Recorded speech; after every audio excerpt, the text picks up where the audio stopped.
అందరికీ నమస్కారం అండి. ఈ అమ్మాయి ఎవరు ఎక్కడి నుంచి వచ్చిందో తెలియదు.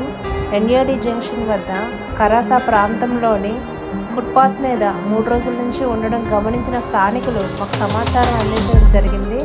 మేము వెంటనే అక్కడికి వెళ్ళి ఆమె వివరాలు ఆరా తీసే ప్రయత్నం చేశాము.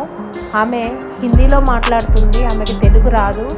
మానసిక పరిస్థితి సరిగ్గా లేకపోవడంతో ఆమె వివరాలు కూడా ఏమీ చెప్పలేకపోతుంది. ఎయిర్పోర్ట్ పోలీసుల సహాయంతో ఈమెను మెంటల్ కేర్ హాస్పిటల్కి తీసుకువెళ్ళడం జరిగింది.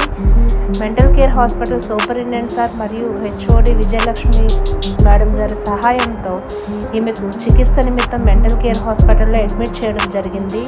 ఈమె చికిత్స అనంతరం త్వరలోనే కోలుకున్న వెంటనే వారి కుటుంబ సభ్యులకు అప్పగించడం జరుగుతుంది.